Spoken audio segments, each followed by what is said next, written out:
राजनीति, आंदोलन, किसान, करप्शन, गरीबी, इन सभी मुद्दों पर आवाज उठाएगा अब तक न्यूज इंडिया।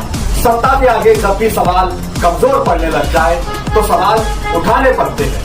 बोल के लफ्ज आजाद है तेरे, बोल के सच जिंदा है अब तक। इस मामले में अभी तो किसी भी आला पुलिस औहदेदार से मुलाकात नहीं हुई है। मुलाकात होगी और जो भी मालूमात आपको चाहिए वो मिलेगी या नहीं मिलेगी, जो उसके बाद आपका क्या इक़दाम होगा। अभी हम मुलाकात के लिए आए थे, लेकिन डीएसपी साहब अभी नहीं मिल पाए, लेकिन हम कुछ वक्त तो रुकेंगे उनसे मुलाकात के। हम खुद मुंतज़िर है इस मामले पर। हम भी चाहते हैं कि उनकी जो बातें हैं जो उन तक है और हमारे जो जज्बात है शहर की तरफ से वो उन तक हम पहुँचाएँ। आज हम मिलेंगे, आज नहीं तो कल भी मुलाकात हो सकती है। हम इस सिलसिले के ऊपर नज़र बनाए हुए हैं। अगर हमको ऐसे लगता है कि कहीं ना कहीं हमारे शहर को बदनाम करने की अगर ये कोशिश और साजिश है तो हम इसके खिलाफ़ डीआईजी साहब तक भी जाएंगे और सीपी साहब तक भी, इसलिए कि ये एक इनफरादी शख्स का मामला नहीं है। ये कहीं ना कहीं पूरे शहर का मामला होता है और एक शहर की आबादी कम से कम 5 से 7 लाख के ऊपर है, ख़ास तौर से मालेगांव की। लेकिन अगर पुलिस का ये रवैया रहा खामोशी वाला तो एक बहुत बड़ा शहर जो 10-15 लाख की आबादी वाला है वो शक के घेरे में आता है। इसलिए हमारी इसके ऊपर नज़र है। हम डीआईजी साहब से अगर नहीं हमको इत्मीनान हुआ तो हम इंशाल्लाह उनसे ज़रूर मुलाकात करेंगे और इस मामले में अपना एहतजाज भी दर्ज कराएंगे उनके सामने। Social democratic party of India SDPI का एक डेलीगेशन SP साहब और DSP साहब से मुलाकात के लिए आया था, लेकिन चूँकि SP साहब इस वक्त तो शहर में मौजूद नहीं है और DSP साहब किसी वजह से काम की वजह से लेट हो गए।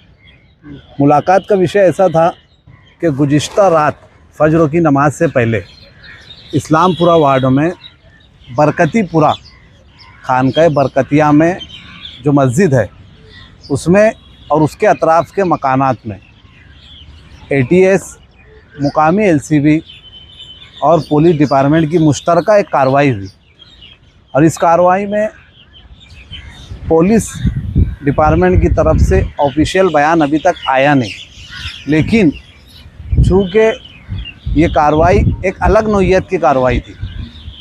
हम कल तक जो कार्रवाई देखते थे मकानों पर, ऑफिसों में, कारखानों में जो रेड की शक्ल में होती थी, ये एक कार्रवाई की नौइयत अलग है।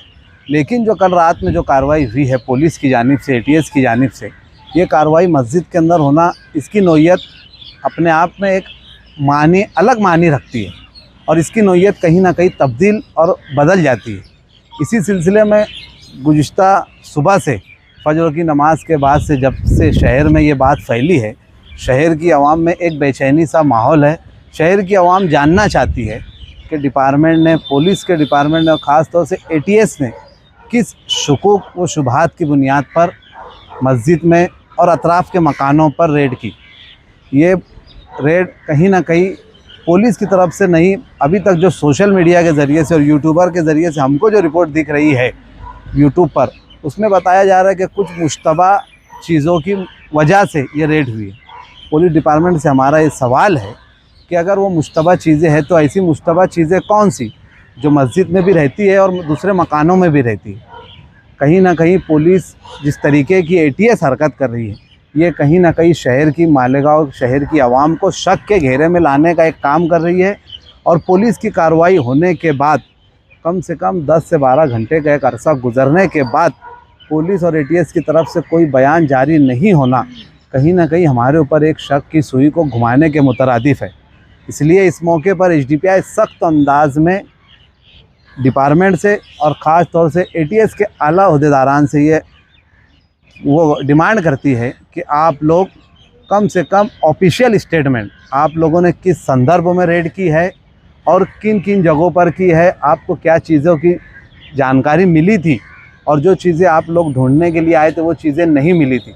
लेकिन अभी मुझे ऐसी रिपोर्ट मिली है कि दोपहर में शहर के मौजूदा MLA यहाँ पर विज़िट कर गए हैं, DSP साहब से उनकी मुलाकात हुई, लेकिन उनका जो बयान है कहीं ना कहीं ये बयान भी मुझे लगता है कि उन्होंने डिप्लोमेसी के तहत दिया है। जब शहर में मुसीबत के हालात आए तो हमें हमारे नुमाइंदों से लीड करने की उम्मीद होती है कि वो हमारी नुमाइंदगी करें, ना कि वो लोग हमारी तरफ से और पुलिस की तरफ से बातचीत करें। कहीं ना कहीं हम विक्टिम हैं, शहर के अंदर एक मिजाज बन गया, शहर के अंदर एक माहौल बन गया है परेशानी का, और एक कहीं ना कहीं शहर की आवाम, ख़ास तौर से आम तबका कहीं ना कहीं गैर मुतमईन है। इस चीज़ को दूर करने का काम शहर के नुमाइंदों का है और ATS के नुमाइंदों का है। लेकिन जो बयान मुफ्ती साहब ने दिया है उसके मुताबिक कि DYSP साहब ने कहा है कि हमको भी नहीं पता।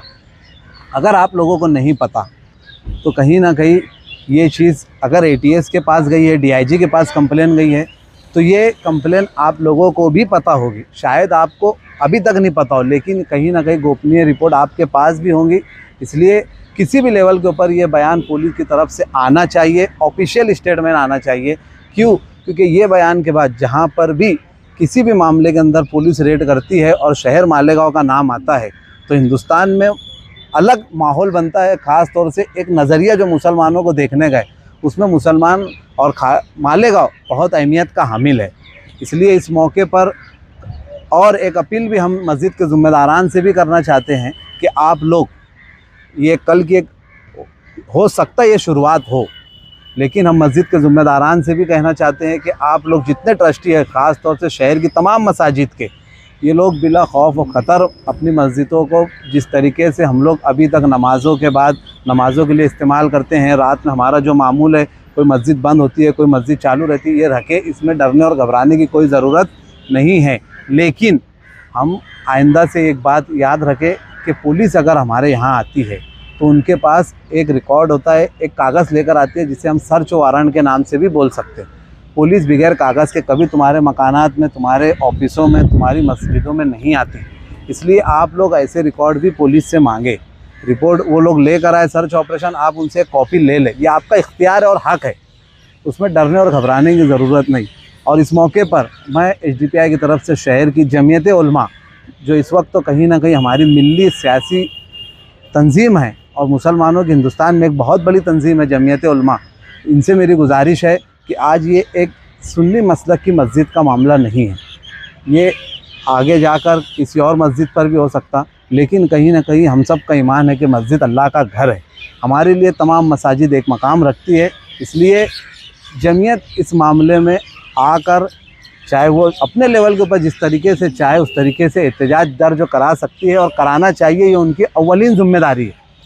और ऐसे मौके पर मिली तंजीमों का ही काम होता है। चूँकि वो लोग नहीं आते इसलिए सियासी पार्टियों को आना पड़ता है। इसलिए इस मौके पर HDPI पुलिस और ख़ासतौर से ATS के डिपार्टमेंट से भी और उनके आला ओहदेदारों से फिर एक बार ये डिमांड करती है कि आप लोगों की तरफ से एक 12 घंटे से ज़ायद का अरसा गुजर चुका है, आप लोगों की तरफ से ऑफिशियल स्टेटमेंट आना चाहिए। क्योंकि यहाँ पर सवाल ये पैदा होता है कि कुछ नहीं मिला इसलिए स्टेटमेंट नहीं आ रहा। अगर कुछ खुदा न खास्ता कुछ मिल जाता तो क्या पुलिस की कार्रवाई इसी तरह खामोश हो जाती? क्या पुलिस का यही रवैया कायम रहता? हमारा सवाल है पुलिस के आला ओहदेदारान से। इसलिए पुलिस के डिपार्टमेंट के तमाम ज़िम्मेदारान इस मामले को संजीदगी से ले और इस मामले में कहीं ना कहीं शहर की तरफ से आप लोग खुद ज़िम्मेदार बन के ऑफिशियल स्टेटमेंट पब्लिक में पब्लिश करें, ये हमारी डिमांड है। इसी सिलसिले में आज HDPI का ये डेलीगेशन SP और DYSP साहब से मिलने के लिए आया था। हम बहुत मेहनत करते हैं, आप लोगों तक आपके मसाइल को उठाते हैं, आपके मसाइल को शासन तक, प्रशासन तक पहुंचाते हैं, आपके मुद्दों पर बात करते हैं, दुश्मनी लेते हैं। और इसके बदले में हम आपसे क्या मांगते हैं? सिर्फ हमारे चैनल को सब्सक्राइब कीजिए, बेल आइकन को प्रेस कीजिए और हमारी खबर अगर अच्छी लगती है तो इसे शेयर कर दीजिए। आप देख रहे थे अब तक न्यूज़ इंडिया जाबिर शाह के साथ। तुबा कॉस्मेटिक कंप्लीट स्किन सॉल्यूशन आपके लिए लाया है। धूप से बचाने वाली डे क्रीम, सौंले चेहरे को गोरा करने वाली नाइट क्रीम, फुंसियों के लिए TC skin cleaner and serum, सर्दी में जिल्दों को ताजा रखने वाला मॉइस्चराइजर, 7 दिनों में गोरा करने वाली क्रीम, आंखों के नीचे कालापन को दूर करने वाला TC डार्क वे सीरम, हाथ और गर्दन का कालापन दूर करने वाला साबुन। हमारा पता याद रखें, कुसुम्बा रोड, औलिया मस्जिद के सामने, तुबा कॉस्मेटिक कंप्लीट स्किन सॉल्यूशन।